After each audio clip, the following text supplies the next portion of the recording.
Hello and welcome. This is my legacy project. I'm interviewing my mom. What's your name? Naomi Randazzo. And do you know what I'm interviewing you on? No idea. I'm interviewing you on your experience with cancer. I have a few questions for you. Is this all right? Yes. Okay. Firstly, when you got diagnosed with cancer, that must have been heartbreaking. You must have been so scared. I'd like to hear about your initial reaction and how you first found out. I had half of my thyroid removed because I had a nodule on it and they weren't sure if it was cancer or not. And so they removed half of my thyroid and I had a pump to drain the blood from my neck after the surgery.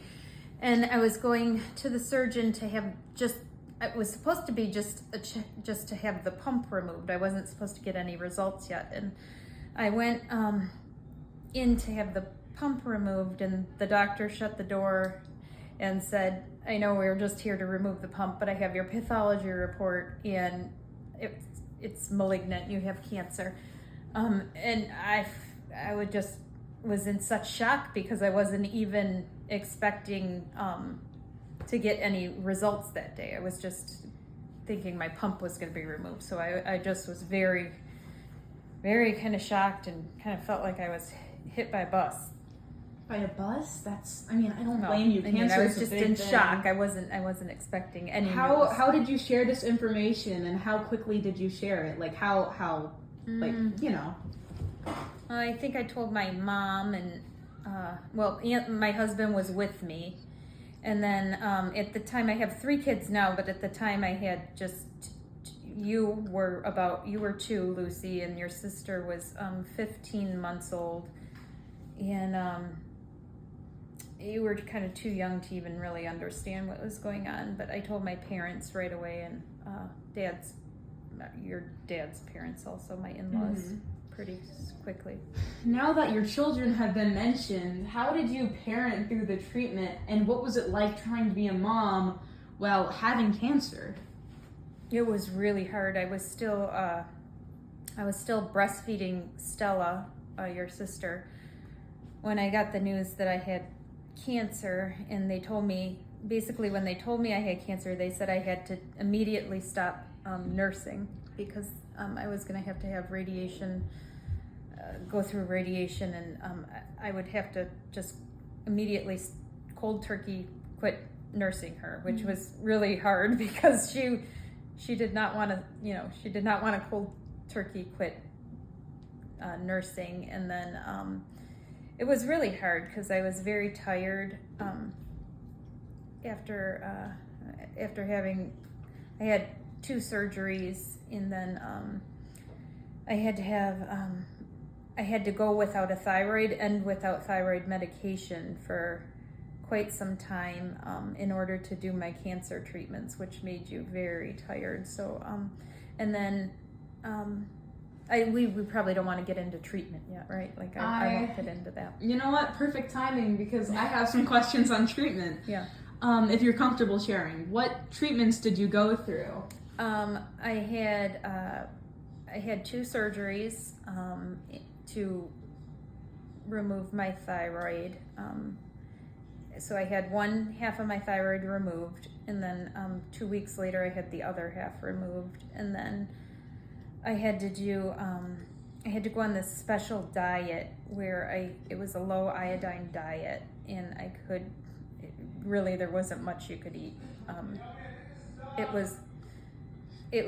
There wasn't much you could eat, and that was really hard because I had to be on it for quite some time. And then after that, I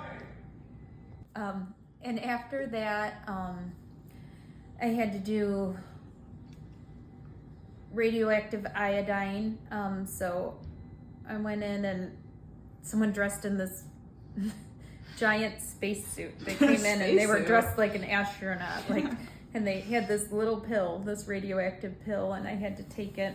Oh, wow. And then I had to have, then after that I had to have a whole scan of my body. Like a CAT scan? Yeah, it's kind of like a PET scan. And then but before I could do that, they had removed my thyroid. I couldn't, and I couldn't take any thyroid medication yet. So basically I was going without a thyroid and without thyroid medication because your TSH has to get very, very, very low in order for you to do the treatment. So I was exhausted at that point because I had no thyroid and I had no thyroid medication. So I was very tired. And it was hard trying to take care of two little kids, two kids under, 2 and under. And then after that, trying to think of what else I did. I had to go for I still go to the doctor every 3 months. There's still constant checkups, constant medication changes and stuff like that. So. Do you? And I'm on medication. Okay. Yes, I'm on medication for life. So I will always have to take thyroid medication. Were there any unexpected challenges or side effects while doing the treatment or in general? After I did the radioactive iodine, you guys had to move out of the house. You weren't, because basically everyone had to move out of the house. Dad had to move out. Is that what we had with to go you to guys? Beaches? Yeah, you had to go stay with your grandparents because I was emitting radiation, and you guys were too. So Dad only had to be gone for I think a week or two.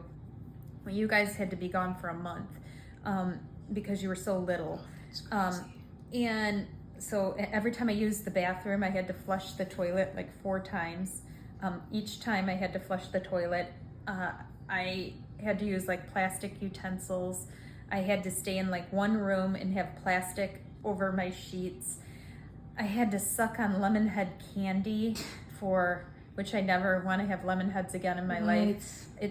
I had to suck on lemon head candy for a week or two after the treatment so that the radiation wouldn't attack my salivary glands. So I constantly had to have lemon head candy in my mouth.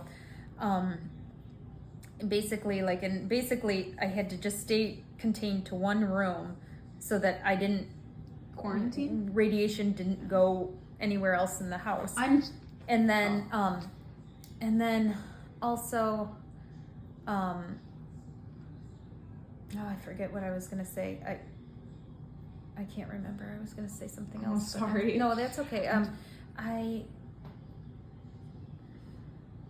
It was something else, but I can't remember. Oh, I had to carry around a paper with me because I would set off alarms in stores and stuff, and I had to especially in airports and stuff. I had to hit this special paper that said I had gone through this radiation treatment, and I had to carry it with me for a year. So I'm curious on the lemon head thing. Was it the citric acid in it or what? Something in the candy, because it's so sour. Just leave it in for now.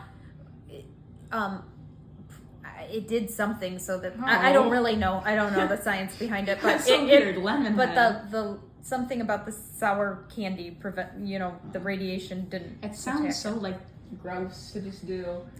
It was after. It sounded good at first, but then it was. So in the long term, how did cancer affect your mental health while having it and after? Oh, while having it, I guess my main concern was not. Once you have cancer, you kind of always feel for a long time I felt every visit, because they tell you, okay, if your cancer comes back, you don't have a thyroid anymore, it's going to go to your lungs or your lymph nodes. Those are the 2 places it would come back, or, so you kind of always, every time you go to the doctor, you have that, even now, kind of in the back of your mind, and you're always, it doesn't really leave you, because I was 34 at the time I had cancer, and I really wasn't expecting I didn't think I had, I didn't think it was going to come back that I had cancer. So it was a shock, and I don't know, but now here we are, 13-14 years later, and I have been cancer free. So what is that, 34, 44, about 13 years now, yeah. So and then obviously my main concern was not being there for you guys. Like I Yeah, that never must have would been want to rough. leave my kids, my 3 daughters early, or leave them without a mother. So that was my main concern. Totally. Do you remember if we were like aware of what cancer was when we were little, or were we just kind of, because I don't remember if I don't was. think you guys knew what was going on. You knew that mommy had, I had a big scar. I had a thought huge... we were staying at Boosh just because you were pregnant with Annie. Oh no! I wasn't even pregnant with I know. Annie yet. I hadn't even had. That's what I remember. That though. was that was another concern of mine. Like I wanted one more child, and I didn't know if I'd Were you ever. scared she was gonna have like a deformity or something? I had a lot of fears around. I always wanted one more child. So I had you guys when I had cancer, and then I wanted one more, and they told me I could try a year after I finished you had to wait a year after having radiation to even try. And there was a risk that if I did get pregnant, it could turn like the hormones back on and the cancer could come back. So that was also a risk, which I was kind of afraid of too. That was always on my mind. Even after I had my last baby Annie, I was is it gonna come back now, or Yeah. Who was the most supportive during this, or what? Like, was there like a comfort item? Yeah, you guys, when you guys were able to move back home, Dad obviously helped me out a lot, but being away from you guys was the hardest thing, and having you guys like have to move out, and then when I got you guys back and you got to come back and be with me, that made me really happy. That's good. Were there any days that you felt particularly hopeful? Hopeful? Or like, I always kind of felt, hope. I always, kind of felt like God would get me through it. Everything would be okay. So I'm glad he did. I honestly don't know where I'd be if you weren't here with me. On the contrary, did you ever feel like you weren't gonna get through it? No. I just always had the worry in my mind that, not that I wasn't going to get through it, but like, what if worst case scenario happened? Like, what if I wasn't here? What if the cancer came back somewhere else? What if, those thoughts are still with me. Like, they never really leave you. Do the doctors still check for any tumors anywhere? Yeah, I go every 3 months to my endocrinologist, and they do special blood tests twice a year to check certain levels that would indicate whether the cancer was coming back, and I have ultrasounds every year. How did the people around you react? Like, is there anything people said that stuck with you for good or bad?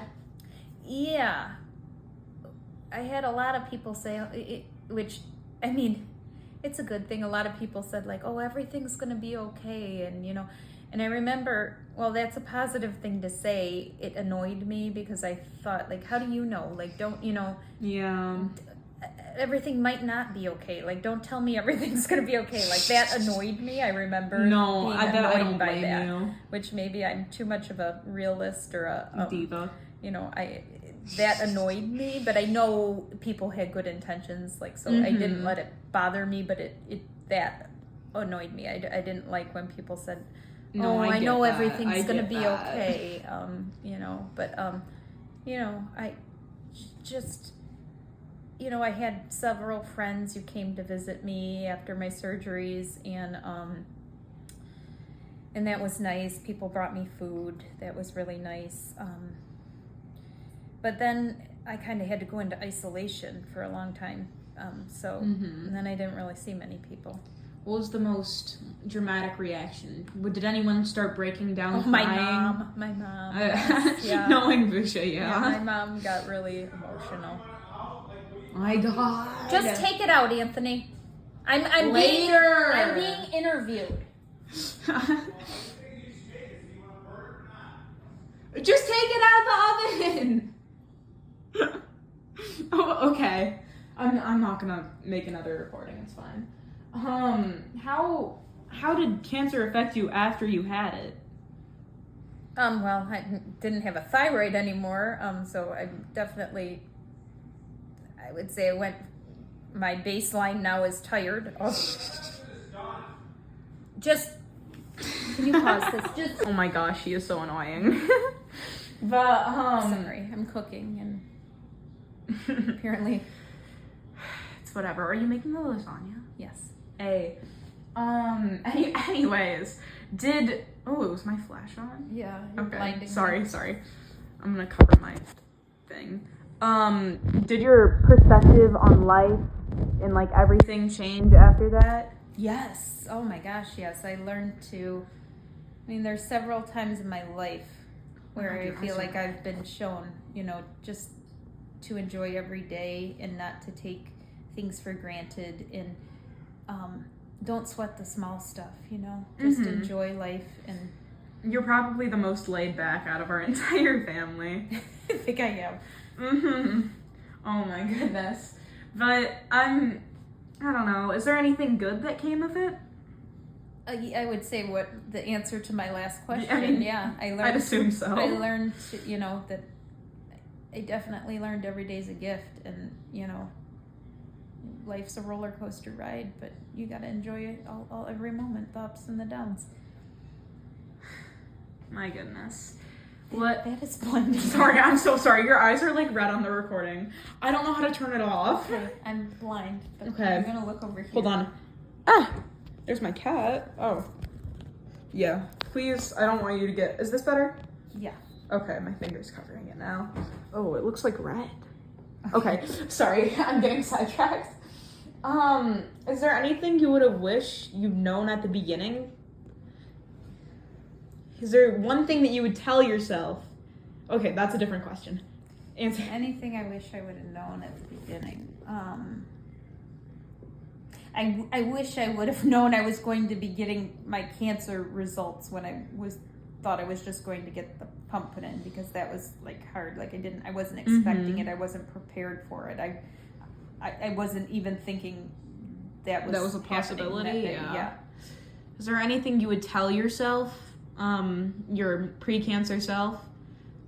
Yeah. I would tell myself, don't ignore symptoms. Don't. Yeah.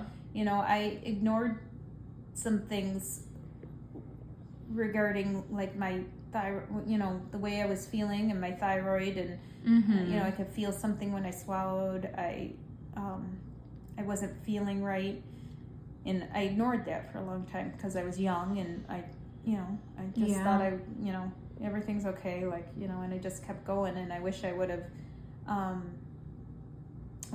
said something sooner or had it checked out sooner. That is completely fair. Was there any advice you'd like to give to someone who's been diagnosed recently? Yeah. That's advice. I don't want to tell me everything's going to be okay, or, because I didn't like hearing that, but, just take each day as it comes, and be strong, and, hope for the best, trust your doctors, and hopefully everything works out. Hopefully. For the best.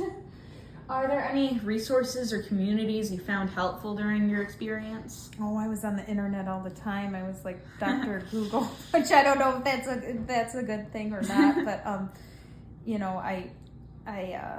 I did a lot of research on stuff, and you kind of probably did too much, and you can get in your head with stuff like that. Yeah. So that's also some advice. Don't go too wild on the internet. Yeah, I would say just I did most of my research on my own, and I kind of I'm not someone who asks for help or support a lot.